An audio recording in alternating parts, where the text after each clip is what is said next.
different genders, all races, all these different kinds of people who are doing different sorts of things called graphic design. And I realized, oh, this is that thing I liked about doing that poster for the play. This actually has a name. It's called graphic design. This is what I want to do. I went to the closest library to me, the closest public library to me, which was the library, the Parma Regional Library on Snow Road. Looked up graphic design in the card catalog, and they had this book, Graphic Design Manual, Principles and Practice by Armin Hoffman. Why they had this really obscure book by Armin Hoffman, who some of you might know, he just died within the past year, but he was the founder and author of the leading Swiss design program at the Kunstgewerbeschule in Basel, Switzerland. And this book, which was basically documented the way he taught that coursework, found its way to this little regional library on Snow Road in Parma. God knows why, but I just was enthralled with this book.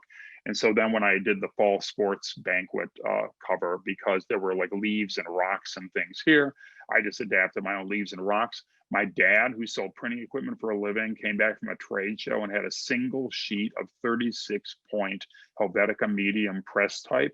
And I started using that on things, so I didn't have to do hand lettering anymore. So I was, I was sort of like just in high school managing to professionalize my output without having any training outside of these books I was finding. So I told my parents for Christmas I wanted this book, Graphic Design Manual by Armin Hoffman. My parents tried to get it for me and just barely missed. They got me this book instead, Graphic Design by Milton Glaser, a completely different book with a completely different point of view about what graphic design was, but just as enthralling to me, even more exciting, I think, just because of the nature of Milton Glaser's work. If any of you watch Jeopardy, you may know that Final Jeopardy question was about a logo that Milton Glaser designed. They asked people if they knew what logo he had designed that he altered after 9/11 to say more than ever. And the three people who were up for Final Jeopardy, none of them knew the answer. The answer, of course, was the I Heart New York logo. I was screaming in my house that the category was logos and no one knew the answer. But I guess that's still true. As much as people seem to get agitated about logos, you can still blow it on Final Jeopardy. But I had this book and it just blew me away. And of course, I started copying from that book with my sheet of press type and my little covers I was doing for things, right?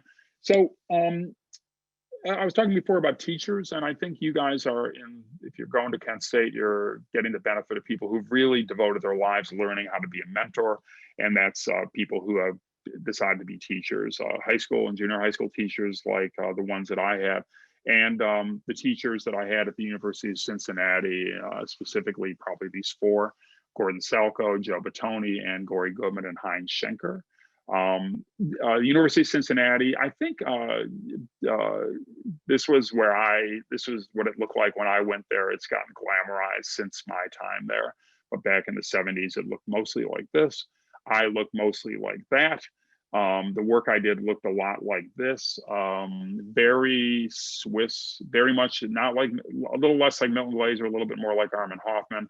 Lots of Helvetica, lots of grid-based things. This is a picture that I took and a layout that I did, very much based in sort of the Swiss International style, type on a grid, all well organized, right?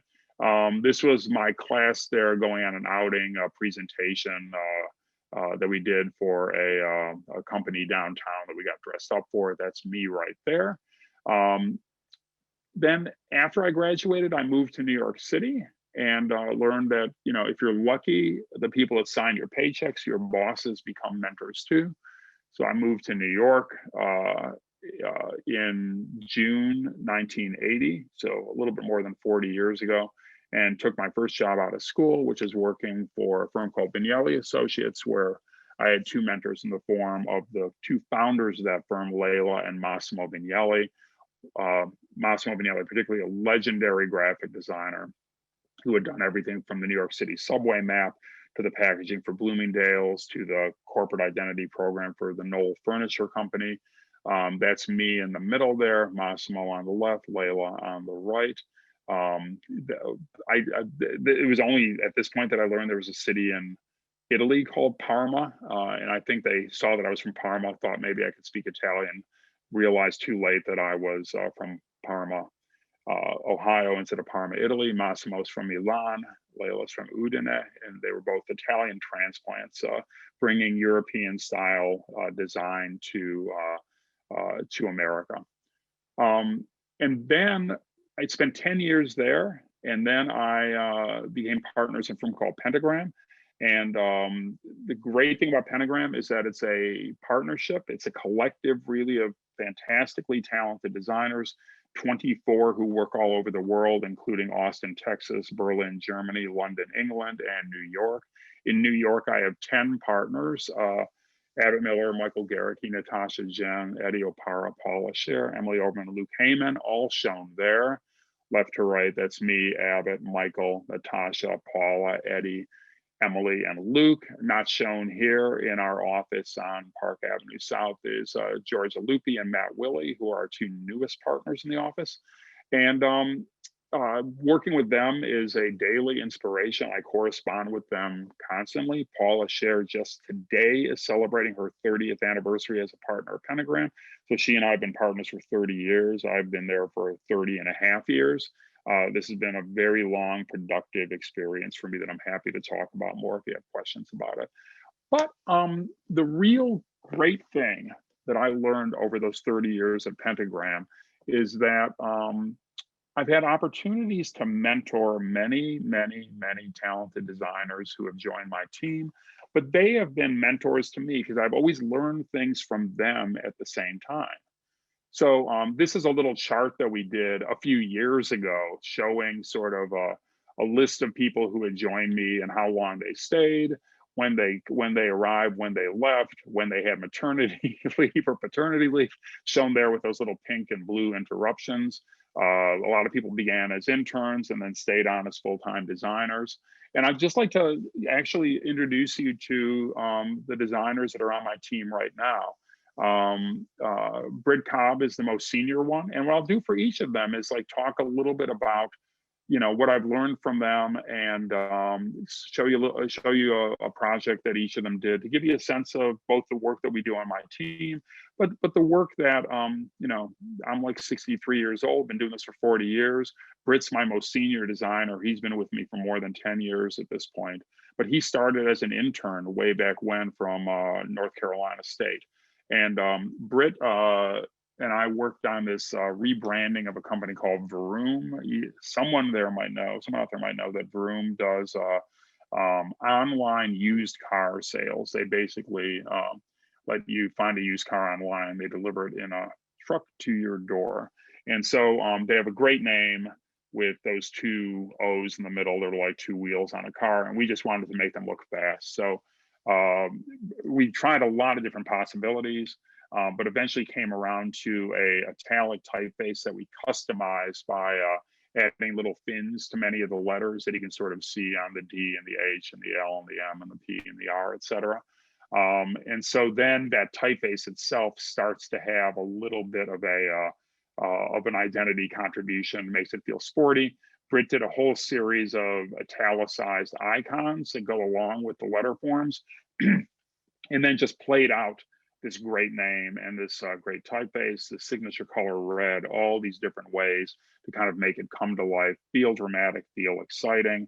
They were working with a great ad agency called Anomaly, who gave them a great tagline, "Get In," which we then just set in the same typeface, and kind of paired you know, the brand name, the typeface, the brand color in a whole suite of materials that all just kind of naturally went together.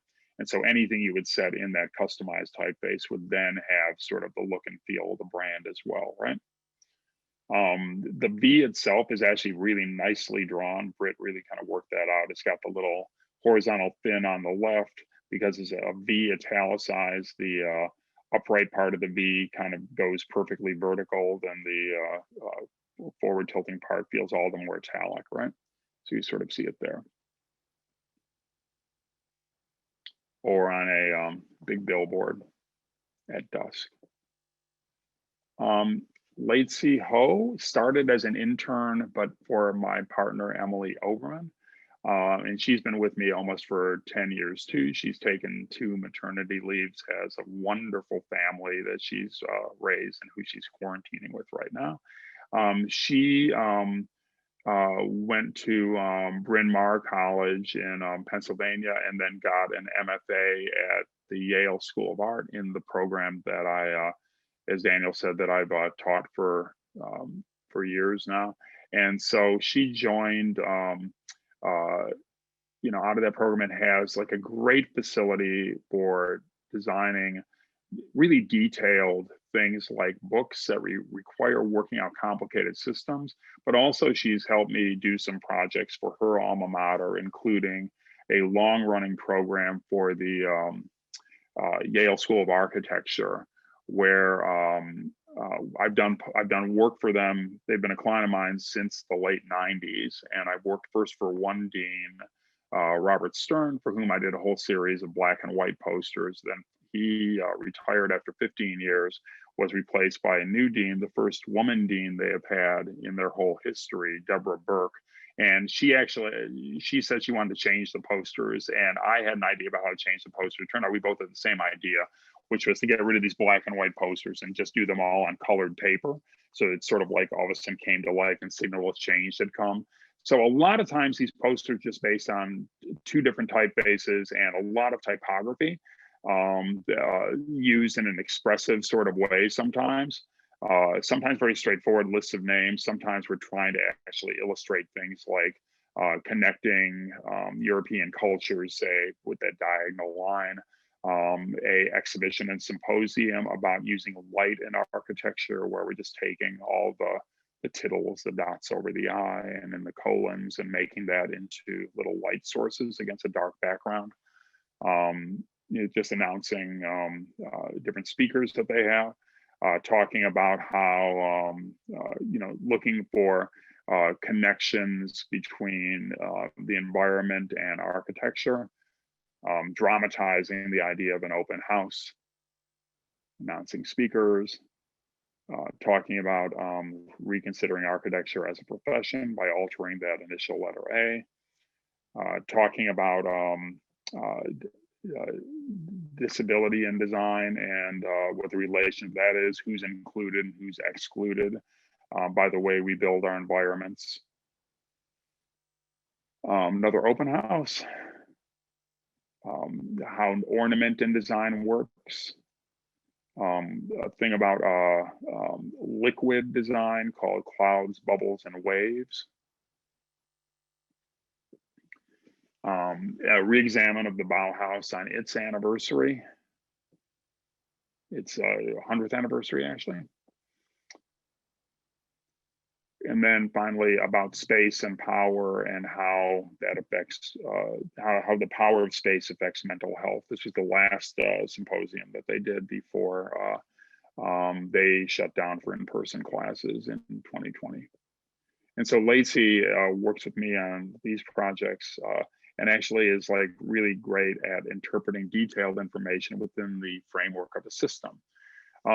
Katie Rominger, I'm giving you all their alma maters just because I have a lot of college students to call. She went to Middlebury College and then got did some subsequent graphic design studies at Cooper Union, I believe. And this is a campaign we did for the nonprofit that's responsible for maintaining and curating and managing Central Park, the Central Park Conservancy. They had an existing identity which we updated, including that that vertical bright green element on the right there, which is the shape of Central Park. And then we gave them this thematic unifying idea, Central Park for all. Central Park is not fenced. It's not, you can enter it at any of its entry points. There's no fee, there's no requirements. It was conceived as a fully democratic shared space for the city of New York and functions like that to this day. And so we wanted to use that idea of open democracy and democratic access as sort of this idea that everything that it offered was for everyone. So music for all, wildlife for all, art for all, jazz for all. And you can sort of see we're using that that rectangular form expressively in different ways. Holidays for all. And then lots of dog walker clubs operate out of there. So different breeds of dogs for all. And then even that goes down to the signs they have to put up, the necessary signs for maintaining and doing construction work in the park, where they're reseeding along. So they're growing for all, maintaining for all, restoring for all, and then raising funds outside of Central Park to get support to keep doing this work. So they talk about what the real high level goals of the park are. So the idea that it's sanctuary, beauty, community, inspiration for all, that it's excessive, inclusive, welcoming for all sorts, for anyone and everyone, special events, including the front runner LGBT Pride Run, which they've been doing there since 1982. And then calls to action, 843 acres over with 42 million visitors a year, which is amazing. And it's been a real solace to the city and the communities around it during the pandemic, obviously, where open space and space where people can connect ends up being such an important thing. We decided to go one step further and design a custom typeface for them. And Katie tracked down every breed of plant and tree that is resident in the park and built a typeface out of it, so that all these leaves kind of come together and suggest the park at different times of year, even going from spring to summer to winter to fall. And then that becomes a pattern that we can deploy in different ways, both as letter forms, as ways to kind of bring the seasons to life, as a way to kind of signal their social media feeds, or just kind of create swag like that. Johnny Sykov went to University of Washington in Seattle, and we worked on the rebranding of something called museum in New York called the International Center for Photography for a New York institution. It's a fairly new one, founded in 1974.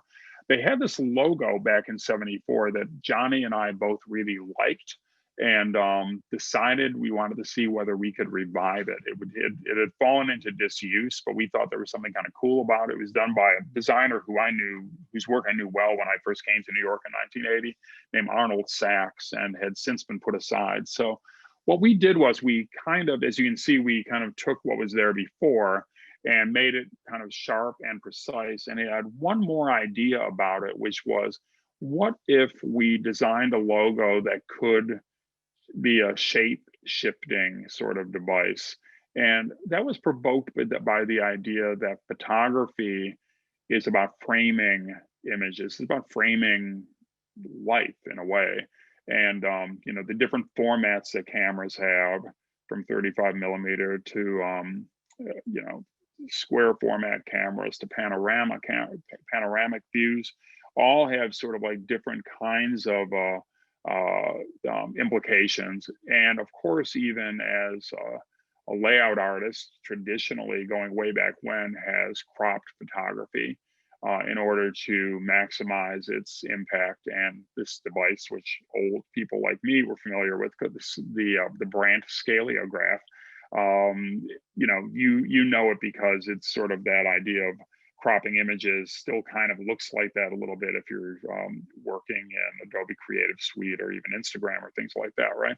And so we designed a logo generator where you could enter any unit of measurement for the height or the width, and it would sort of like stretch the logo horizontally, vertically, without distorting the counter space, the little areas between the eye and the both between the letters and within the letters. So they stayed kind of tight and precise no matter what.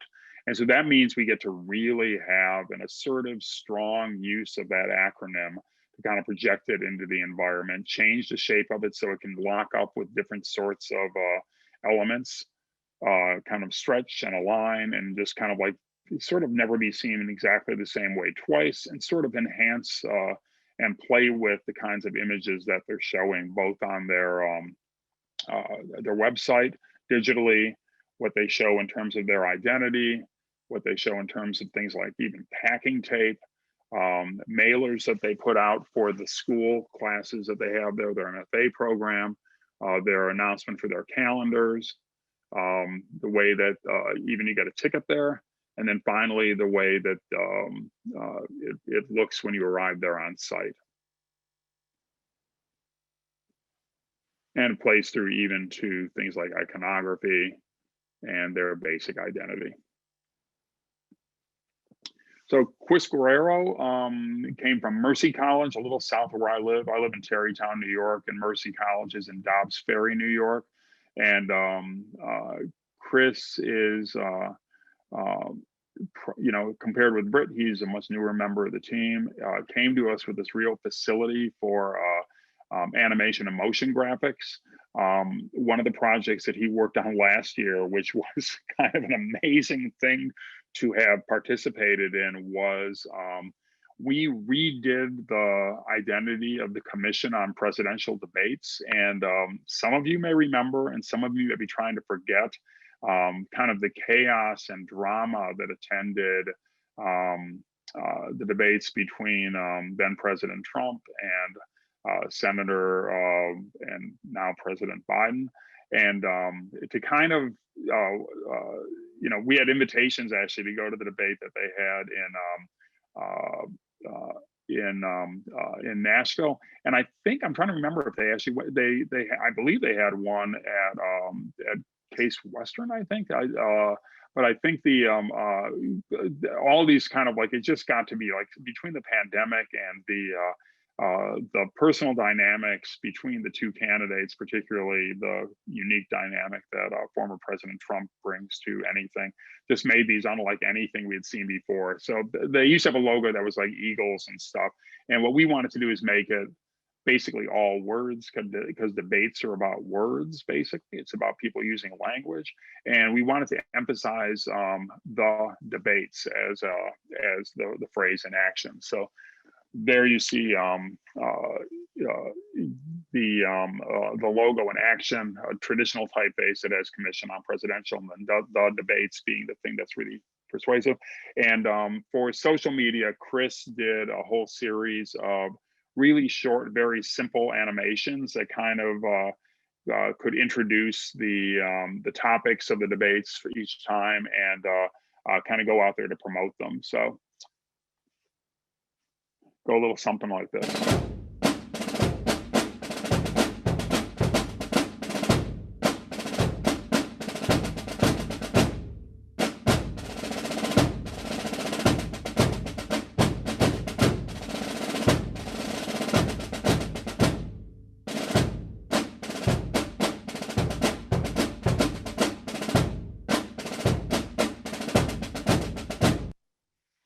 So very simple animations that required kind of like every possible version: Trump going first, Biden going first, Trump on blue, Biden on red, Trump on red, Biden on blue. We kind of shuffled around the colors, the order. And then of course, for each of the different debates, we had to come up with different statements of what the selected topics were, which varied, as you know, from evening to evening. So that was, you know, you know, having been involved with some large scale national events like presidential elections, it's just kind of remarkable to, you know, turn on your TV and sort of like see that and know that, you know, a few months before you were just sitting, you know, Chris and I, you know, we're sitting, you know, together at a computer screen and then sharing things back and forth via Slack. And then suddenly there it is on, you know, on a national stage.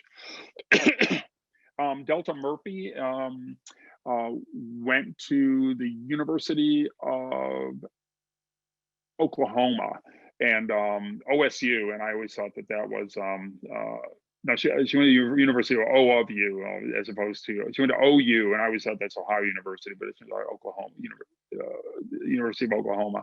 And she's working on a redesign of the signage for the American Museum of Natural History, another great New York institution. And that's involved reconsidering the maps, kind of like doing a color system that we're deriving from their murals. We've commissioned from a designer named Chester Jenkins a custom typeface. And so working with another designer named John Luhrmann on my team, she's worked out a whole different map system, a whole system of photographic iconography, a whole system of wayfinding signs and trailblazing signs that'll get people around in the museum. So this is definitely work in progress, as you can see. It's shown how the whole thing goes together as a family, how it all works together, and even could kind of go into the realm of online communication, social media, exterior signs, interior signs, etc. And then finally, how it gets marked on the outside. So when you do these large scale signage programs, there's like very little room for error. You're really designing things that are meant to last a long time. And the amount of time that we're devoting to do a custom typeface that ultimately only the museum will be using, and to figure out exactly how to get these things positioned in the right way has been a project that's been going on now. It's entering its third year, even as I speak. I think the last project I show is by Sashi, Chandra, Romani, who this I'll show a ton of process with, because in a way it's a deceptively simple project. It's just a book cover. It's a book cover for one of my favorite books, a book called Design for the Real World by a teacher and designer named Victor Papanek. And his philosophy about design was that design was an all-encompassing human activity that everyone participated in. And the book has had many covers over the years. I particularly like that one on the far left, but it's had a lot of different kinds of covers. And, you know, Thames and Hudson, the publisher who did the volume on the right, asked us if we would do a cover for the new edition they were putting out. And you can see it's had lots and lots of different covers over the years. And so with Sashi, I sort of like talked through and I said, you know, it's about people doing workarounds in the real world. It's about how any one of us at one time or another has to think like a designer, whether we went to design school, as so many of you have, and I have, or whether we have never been anywhere near a design school. You have to come up with solutions to problems in your life. If you're putting markings on a road, do you just kind of swerve to kind of go over that bump, you know, or how do you actually figure out a way to secure a thing like that? How do you make sure your air conditioner doesn't fall over? So Sashi went out and found, you know, worked with these images to kind of like dramatize the idea that there's, you know, the fancy world of design, then there's design for the real world, if you will. She also had this very meta idea about what if you use the copy of the book to kind of like straighten a wobbly table. So the book cover, the book itself becomes the solution to a really simple kind of everyday design problem. Could it be, you know, one of the old versions of the book? Could it be the new book cover we were designing working like that to solve the same problem? Or like, was it about how, you know, do we sort of like go to the view that, you know, if you were the design and you were being designed, what would it look like? Two hands, these are Sashi's hands, I think, you know, and you're looking at it from inside. How does that look? You know, or maybe the hand is the ultimate design tool. How do we zoom in on that? You know, what are the things that you just would find laying around, each one of which is designed, each one of which is solving a design problem, holding paper together, making marks, wiping up spills. You know, a very simple thing like a pair of scissors. Maybe it could just all be typography. Like, and this is where we ended up going. It seemed like it was, you know, again, there was something about the words in the book. It's so beautifully written that we thought maybe an all type cover would work. Something that actually was dramatic with highly condensed type like this, something where we did a very design treatment of the first word of the title, design. Or what if we took a whole bunch of things that he mentions as things that have been designed and kind of just do a roll call, a list of those things on the front, and then kind of, you know, surrounded with the words and the title, the author's name, the publisher. And then finally, we found on the opening page of the book, the very first page of the thing is where the author is putting forward his thesis. all that we do almost all the time is design, for design is basic to all human activity. He says design is composing a poem, executing a mural, painting a masterpiece, writing a concerto, but it's also cleaning and reorganizing a desk drawer, pulling an impacted tooth, baking an apple pie, choosing sides for a backlog basketball game, and educating a child. And so what we said is, what if we took that statement and kind of made it really big on the cover, and then somehow integrated the title of the book into that phrase. And so you can see in red here, designed for the real world, kind of like playing in that world. And eventually this was the idea that the client liked, and we sort of made some changes, and it actually ended up doing it like this. So you can see design for the real world kind of popping out there, author's name at the bottom, and that beautiful statement he makes about kind of both the high end of design, painting a masterpiece, but also baking an apple pie, both things that involve design, both things that anyone can participate in. So it's a nice project to end with, and you've met everyone on my team.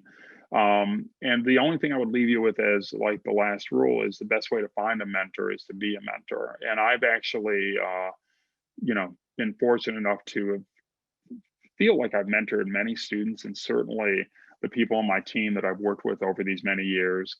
And, being a mentor is actually, finding a mentor, being a mentor is actually kind of not as hard as people make it sound, right? If you're looking for a mentor, anyone out there is eligible to be your mentor. And the whole trick is you don't bother to ask permission. You don't send them a note. You just take advantage of their wisdom. You try to be a sponge, but don't be a nudge. Don't bother them. Don't try to intrude, but just try to learn from them as unintrusively as possible. That's certainly what I've done with, almost everyone I named as a mentor. And don't stop with just one. You don't need one mentor. If you're lucky, you'll have, dozens, if not hundreds. And being a mentor is like not just talking all the time, as I've been talking for the last 45 minutes, but listening and learning, sharing experiences in a way that other people can learn, being an advocate for people, holding the door open for them. And you can do it just for a minute. Sometimes you just give someone, if someone sends me an email, sometimes they just want like some really simple advice. And I'm just happy to kind of like spend a minute thinking it through and saying, well, since you asked, this is just my opinion, but this is what I would do. And I press send, and that's, and then I run into them years later and they say, hey, I asked you that question and it really helped. Or I asked you that question and the thing you said ruined my life. They haven't said that yet, but it could be that as well. But, you can kind of commit to sort of like being connected with someone for a lifetime, or you can just do it for a minute, and either one is really valuable. So my advice to all of you is, look for mentors, but be a mentor too. Be generous with your time. It'll come back and repay the time that you invest in the way it enlarges your own life, and just keep growing as you go along in this process. So thank you very much. I will stop sharing so we can talk. And if there are any questions, I'm happy to take them. So thank you very much. Thank you so much, Michael, for such a great presentation. If it's okay, if the chat is open, I think, Aurora, please make sure that anyone can submit questions. So yeah, if you can submit questions through the chat, we're gonna read them out loud here. I have a few, yeah, the chat is open. I have a few questions that were submitted previously. So I'd like to start with one while everyone is getting used to the chat or finding where it is. Oh, wait, there you go. There's the first question. Good. Bring it on, it's great. All right, so from Luke Fencemaker, the question is, on average, how many hours per week does your team work? On their timesheets, it's supposed to, I think we kind of do the target hours for people, I believe, is like 37 and a half hours per week.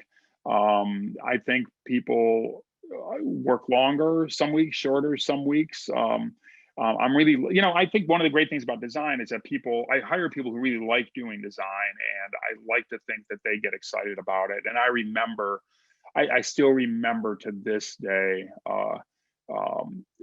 sort of like saying to Chris Guerrero, hey, Chris, couldn't we just animate these things and just have it go, like, take the type and just do a quick, simple type animation?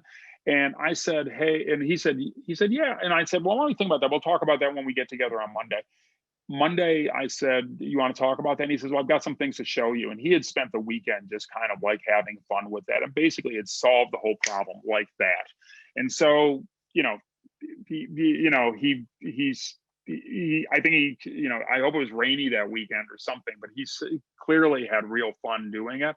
And I think so I think it's, if anyone says to me, I need time off to do anything, I need time off to get a vaccine, I need 6 weeks off, I need to take a year off to have and begin raising a baby, I sort of try to accommodate every single person who works for me, whatever they ask for. And I think they try to accommodate me when I ask them to do something crazy too. So I'm lucky at Pentagram, the way it's set up, we've got a very, a very kind of like intimate relationship between the partners and the teams that work for them.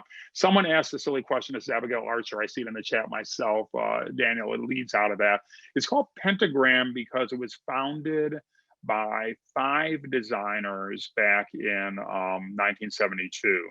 And because they all wanted to operate as equals, and they all wanted to kind of collaborate with each other whenever they wanted. If you draw that kind of 5-pointed star and you connect all the pieces, it kind of makes a pentagram. It isn't meant to have any direct relationship to witchcraft or Satanism, as far as I know. And I've been there for 40 years, so I would have found out by now. But I think it's basically just based on the original 5 founders. So Daniel, I'll let you pick the questions you want, whatever you want. All right, I'll move to the next one. How do you feel about following trends in design? And do they play an important role when designing? That one, yeah. So following trends, how do you feel about following them? And do they play an important role in design? Yeah, it looks like it's from Anastasia. So thank you for that question. I think, I mean, I'm not good at following. I love to follow trends. I really like, I love graphic design. I can't tell you how much I love it. I can't tell you how much I love, the accounts that I follow on Instagram from, some people collect design by famous revered designers and they just post the things that they find. Other people are people that are just, a few people in school, a few people just a year or two out of school whose work that I follow. And I find all of it inspiring in different ways. I actually find it, I hate to say, I don't find it particularly helpful in terms of my own work, just because I'm just bad at, like, if I'm trying to like follow a trend, it's not a good look for me. And what I usually do is, instead of following a trend, I just really try. My philosophy is to sort of like do it the way I did that Wait Until Dark poster. Figure out what the play is about. Make sure I know like what we want people to do when they see this thing, what nights to show up and how much to pay for a ticket. Satisfy the functional requirement of design, make it appropriate to the context of it, and then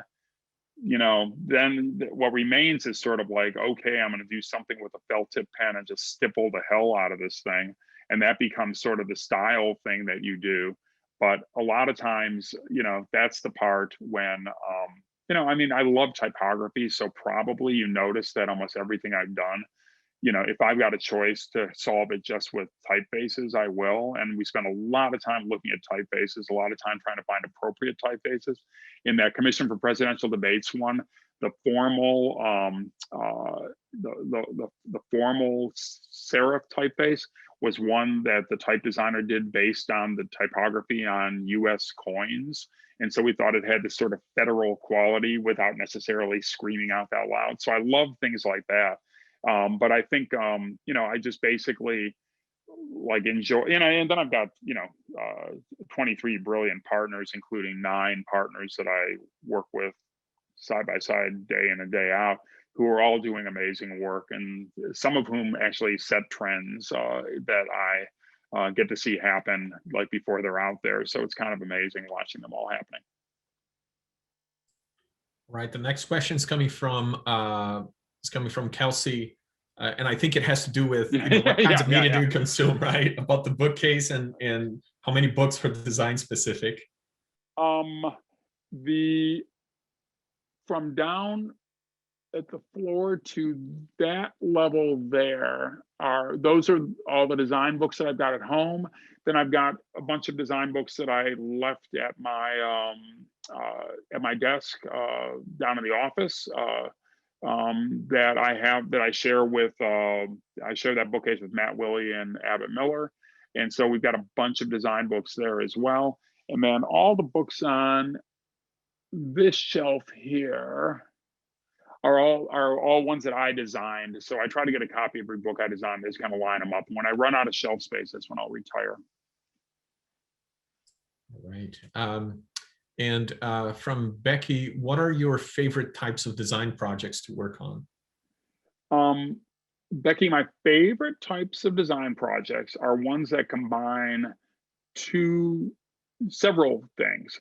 One is I like to work with nice, smart people who are doing something that I think is useful in the world and that I'm personally interested in knowing more about.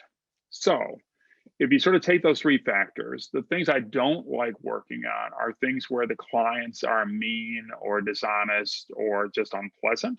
And there are people like that out there. And Milton Glaser, who I invoked before, the late Milton Glaser, who horrifyingly wasn't known to any of the Final Jeopardy contestants last night. He said at one point, I heard him give a lecture, and he said something like, everyone in life, you spend time with people in life, and when you're done with the conversation, you're done with the time you spend with them, ask yourself, do I feel more energetic or less energetic? And the people who give you more energy are the people you should gravitate to. And the people who drain you of energy are the ones you should avoid. And I think it's very true with clients too, right? Like the mean ones drain you of energy. You just spend your whole time with your knuckles white, right? So I avoid people working on projects run by mean or nasty or dishonest or unpleasant people. Secondly, I try to do things that you sort of sense will have some importance in some part of the world. It could be a tiny little piece of importance. It could be a trivial piece of importance. I mean, to get a chance to redesign a cover of a book I love, it's had nice covers before, but I just thought that was just such a the idea that, we could have a role in kind of shaping the way someone who has designed that book in school would get that edition and then think about the book in a different way. That seemed like really exciting to me. And then finally, I found that it's really hard for me to design things where I really don't care at all about the subject matter. And there are certain subjects where I just don't, either I don't have a feel for them or I don't understand them enough. Like there's a lot of financial things that I don't get, like banking things and stuff about like cryptocurrency. I'm not sure I could do something with that. I just don't get what it's all about, and I'm not sure I'd be the right person to do it. On the other hand, when we did, I'm not a big sports fan, and I got the assignment to do the graphics for the New York Jets, who have the most beleaguered fan base in the NFL, if you ask me. Very frustrated by year after year of different kinds of failure and incompetency, but an amazing history for a team. And I have to admit, I really got deep into, I came out of Cleveland as a baseball fan, actually. I was a fan of the Cleveland Baseball Club, soon to have some sort of new name, and not that big of a fan of the Browns, actually.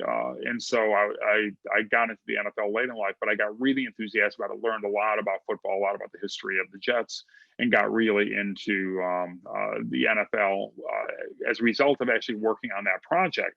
And one of the great things about graphic design particularly is I think it's a chance to learn about new things. So it's not just what you're already interested in, but what you're potentially interested in. And so it's a way of rewarding your curiosity. What's it like? I've gotten to be in research labs at MIT. I've gotten to be in the locker room of, a professional football team thing. I've gotten to sit with a bunch of political consultants talking about how to elect a president. And those are all things that I'm not qualified to do in any other way outside of the fact that someone decided that graphic design needed to play a role in those things. And I said, I know how to do that. Same thing is like saying I can't act or dance or sing, but I can do the poster. Can I come to the drama club meeting? And that's how I I think it's a great excuse to do this work. So those are, and then once you see the work out in the world, that's a home run if you get to kind of do something where you encounter it you see it show up on television the night of the debates. You see it on a bookstore shelf if you design a book cover. You see it on you see it on a uniform if you design a football team's logo. So those are all great things. Thank you. There's a question from Jacob, and I think I'm going to connect it with some other questions that we received earlier. Yeah. And the question is, about how often do you work with motion graphics at Pentagram? And I went to that, the digital versus, analog or traditional work, and how do you see that moving forward? Not just motion design, but other, designing for mediums that are digital and traditional. Well, Daniel, that's a great question. I think it's a great way to expand that good question from Jacob. And when I started my work, I mean, that poster I did in 1972, my first job at Vignelli in 80, I was just like a print designer. Everything I designed basically had one purpose in life, which was to get sent to a printer and be ink on paper and kind of be distributed in some analog form to its recipients, hung up as a poster, put through the mail, kind of printed as a book and bought in a bookstore, right? I think when digital design came along, I think people sort of just thought, oh, now everything needs a website. And I think what's really happened, which is very exciting, is that may still be true. But I think people are thinking about conceiving brands as working on any platform, in any medium, both print and digital, both static and in motion, static and dynamic, and in 2D and 3D. How can things exist as environmental experiences as well as things that you see in your Instagram feed, right? And I think, particularly this past year, where so many people are communicating exactly as we are right now, if I would have gotten this invitation a few years ago, I would have hopped on a plane, come out to Kent State, visited my brothers up in Rocky River and Strongsville, kind of, and spent some time in Northeastern Ohio. And that was great. And I hope to do that again someday. Instead, but clearing my schedule, getting, figuring out who's going to pay for the plane tickets, all that stuff was complicated. How easy it was, really, or relatively easy it was for you and Kathy to just kind of say, do you have time in your calendar? Could we do this? And how easy it is for everyone to attend, it's middle of the day, so you might be eating lunch, making yourself a sandwich, and still being able to take what you want out of my talk. And you can have, at Pentagram, we're having 2 or 3 lectures a week by either partners showing recent work, outside designers showing work that they're doing.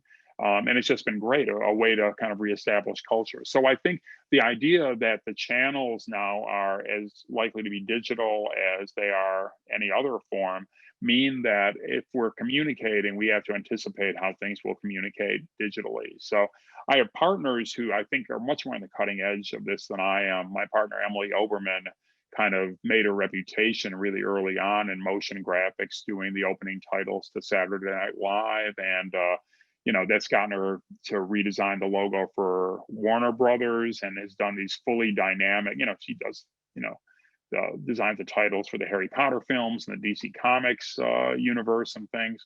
And, so she really knows that world of motion graphics really well. And then partners like Eddie Opara and Natasha Jen in New York, or our London partners, Luke Powell and Jody Hudson Powell, really kind of have this facility at doing digital graphics and thinking not just about online motion, but how do we use machine learning or artificial intelligence or virtual reality as tools in doing design work. And so I think different partners, I mean, I still can kind of like do, if there's some like really dumb kind of branding problem that just has to do with, we need this thing to reproduce at this size 1 billion times all over the world, how do we do that? I'm good at doing that. I think I really turn to my partners for inspiration in terms of how to think flexibly across all these different platforms and different media.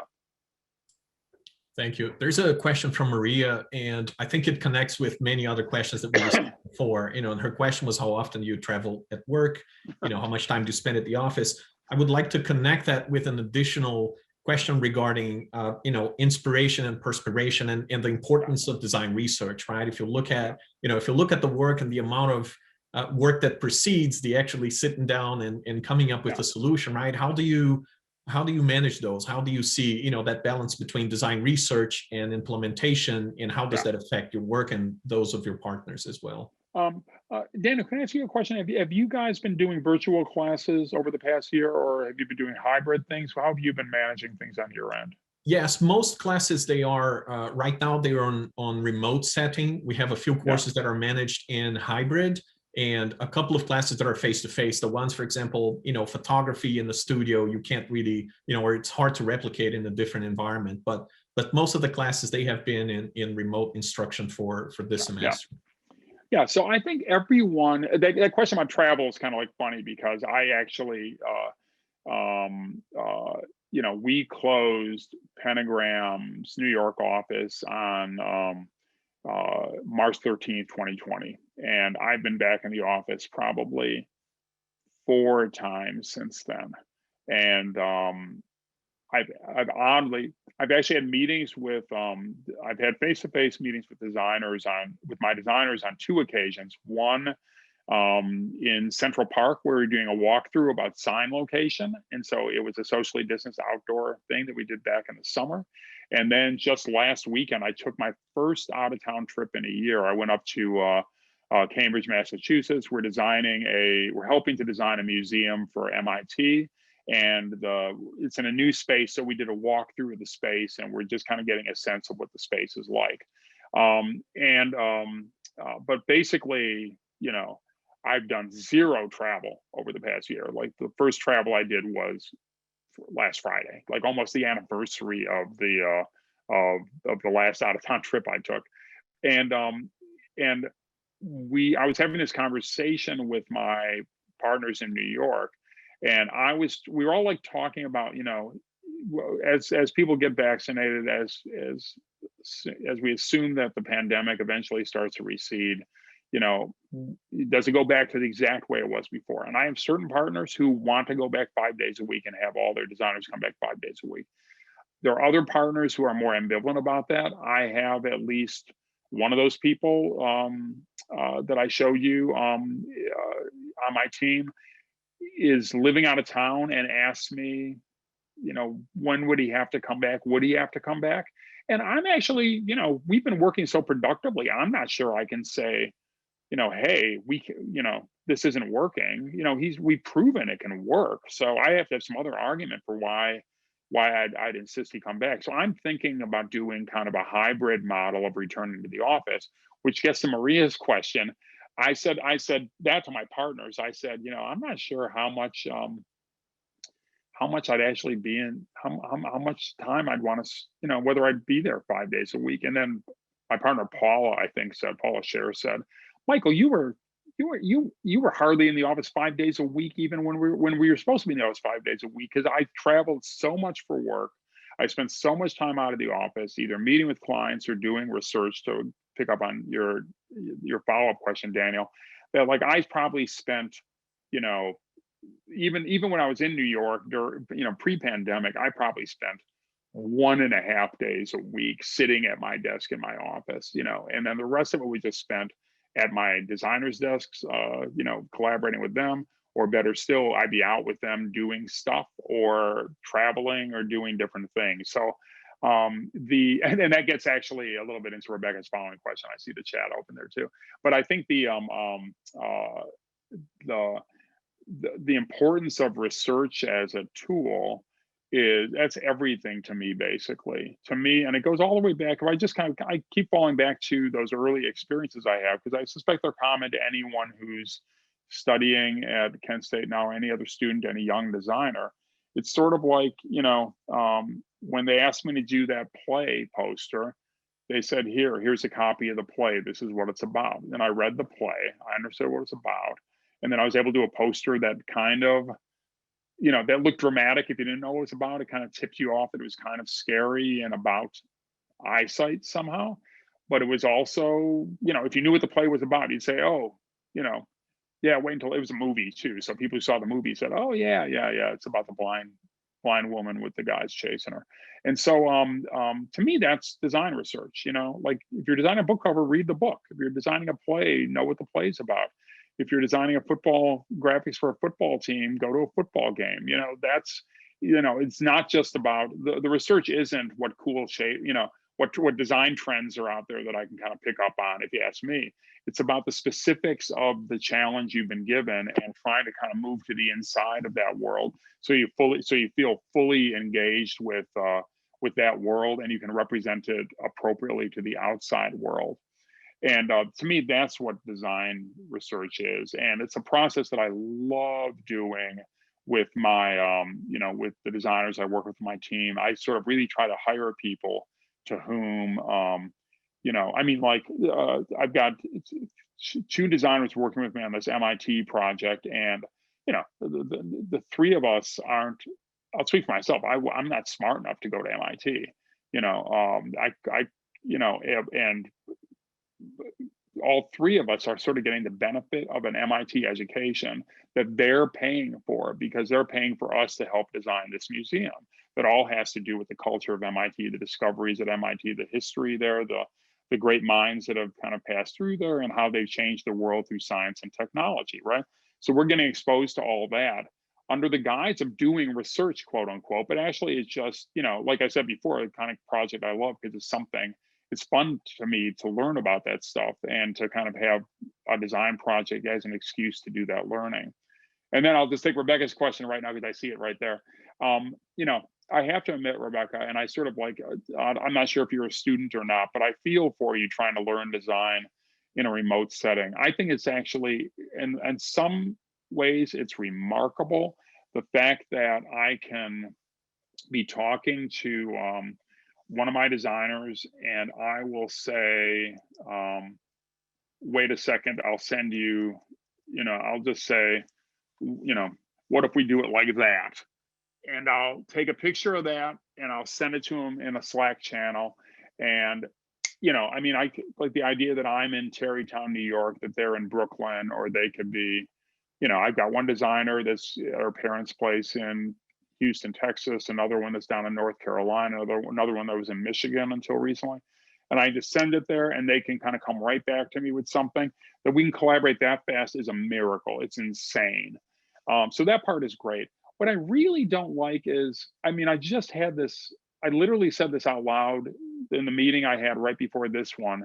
It was like we were talking about a project we were doing for a client, and I said, man, I would love to go in a room and just lay all these things out on a table and just walk through them and sort of say, on this one we tried this, on this one we tried that. And there were just like so many like different things we were exploring that I really wanted to share with this particular client. And instead we're going to say, can I show my screen?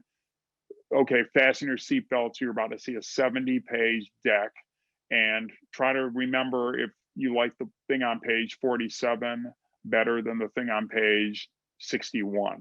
Like, I can't think that way. And I'm dealing with people who aren't even designers, and I'm asking them to kind of exhibit that level of visual acuity. And I think it's just really, really hard to have a fluid design process on those terms. And I know there are different sorts of applications and software products that people that already existed that people are using to kind of make that design process a little more fluid. no matter what, you sort of, it's not just having the things on the table to kind of like draw on, tear up, and rearrange. It's also being able to look someone in the eye to see, hey, are you with me? Are you following me? You look like you don't get it. And you can do that easily if you're in a room with someone, and if you're on a Zoom call, it's a lot harder. So I do miss that. I think there's some great advantages to mastering the things that support remote work that I think are here to stay. But I think there's also some things that are lost that we've really had to work hard to kind of overcome. And I imagine that's doubly true if you're a student. Yeah, I mean, there are a ton of questions here, and I also have a ton of questions on the spreadsheet. I'm trying to make sure that that we, as we capture what we're trying to share. There's a question from Aoife, and she's one of our faculty, and she's asking, what is the one design skill you feel a designer cannot live without, especially looking at the new normal and the skills that you just described, right, in terms of communication and things that we would probably not think about in the past, but are thinking about more frequently now? I'm going to give an answer that might be a surprising one, but I felt pretty consistent about this for a long time now, and at least it's for the people who I can't speak for all designers, and I have partners who might give you completely different answers. And I think one of them, like Milton Glaser used to say, I'm sorry to keep invoking Milton Glaser, but he used to say that the most important skill a designer needed was to know how to draw. He just thought there was something about being able to connect your eye and your mind and your hand and kind of take an idea and express it visually using whatever tool you have at your disposal. And I'm on the record, I said at one point, and someone quoted it, then it went viral, that I'd rather have a designer who knew how to read than one that knew how to draw.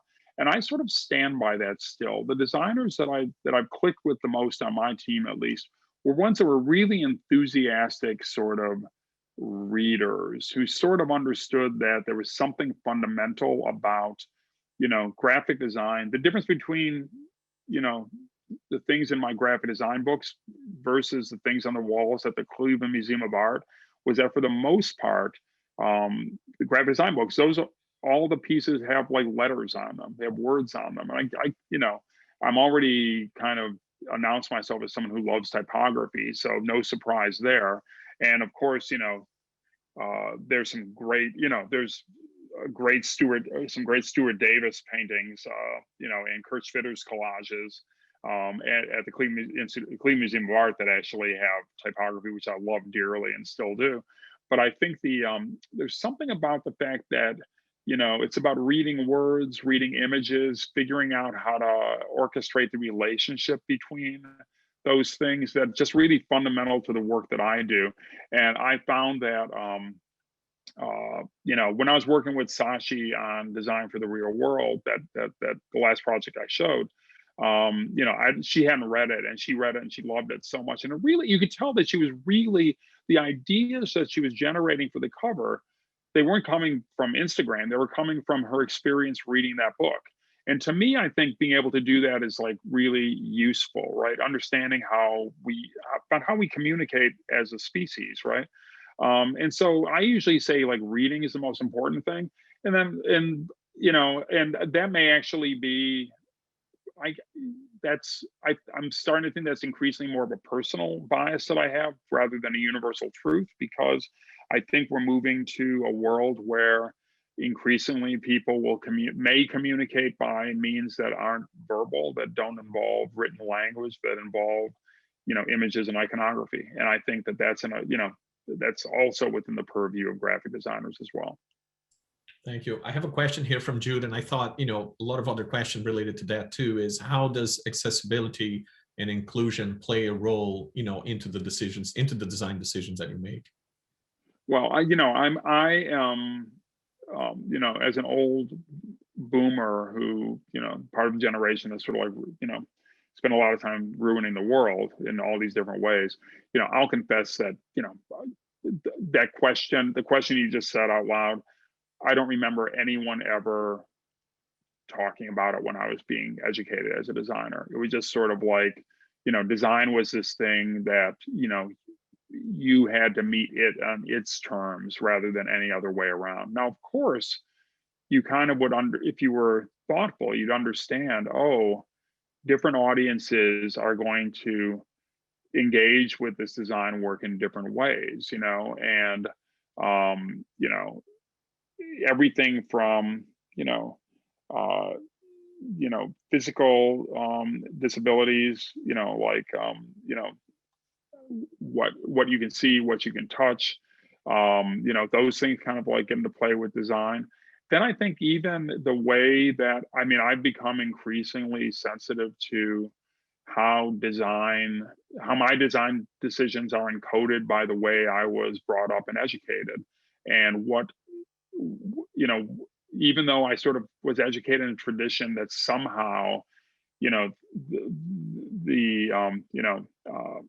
kind of like, the European design tradition was meant to be a universal solution that represented the highest form of design and everything else was meant to aspire to it. You sort of learn that there are all these different competing kind of design traditions that have nothing at all to do with the Bauhaus, nothing at all to do with the Kunstgewerbeschule in Switzerland, and that each have a legitimate, that they're each a legitimate expression of a different kind of culture that you ignore, or worse yet, just kind of outright dismiss at your own peril. And the only way around that is to, again, it's funny, there's these two questions that kind of keep reverberating in my mind. One that has to do with following design trends, the other one has to do with design research. And I think there's something, it's like I never think of what I'm doing as research, and I never think of what I'm doing as like looking for trends. But I do think if you're just alert and curious and open-minded, it'll make you a better designer. And you have to consciously be those things and more if you want to ensure that what you're doing is accessible and inclusive. And that goes obviously to the way, who you choose to hire, who you choose to work with and collaborate with, ensuring that you're kind of taking advantage of, the diversity of design experiences that exist in the world as you're building a team for a project or you're hiring people to support you in the work that you do, right? And, we've gotten much more mindful about that as I've gone along. I remember, I remember, in my first job, I went to the University of Cincinnati and we had interns from the University of Cincinnati, and we'd hire a lot of people from the University of Cincinnati, and it was comforting because I didn't even have to, I could talk in shorthand to them, so boy, was that efficient, right? But boy, also was that boring, and I remember when I came to Pentagram, I said, I'm going to change things up and I'm not going to hire anyone from my alma mater as long as I can. And I went for years without doing it. We have a great intern right now from Cincinnati, actually.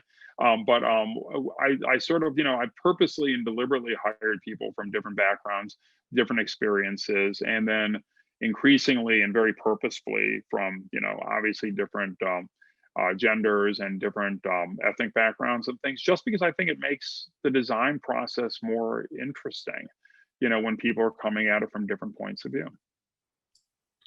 All right, Michael, thank you so much for, for spending time here with us. We're approaching the 2:30 mark. So yeah, I'd like to, to thank you for your time here, for your presentation, for your thoughtfulness on, going through the questions that we have. Obviously I'm happy to see other questions popping in, but we would never have, enough time to get all of them answered. But I appreciate, your thoughtfulness in navigating through the questions. So thank you so much. You're welcome. Hey, Daniel, I'm putting in the chat my email. If anyone wants to send me a note to follow up, I'd answer every question you had, as long as it took. But everyone's got other stuff to do, and so what I'm doing is I just put in the chat. Feel free to email me. Be patient. I'll sort of like, sometimes if you get me at the right moment, I'll send back a response in seconds. Sometimes it will take 6 months. Don't be afraid to kind of like follow up if you don't hear from me right away. I'm just, it was great to kind of reconnect with Northeastern Ohio. And I hope the next time I do it, it's in person, because I miss traveling, and I miss traveling to there. So thank you. Excellent. Thank you so much. And thank you, everyone. And I hope Pleasure. Thanks, to see you soon. everyone. Thank you. Okay. Bye-bye. Thanks. Bye.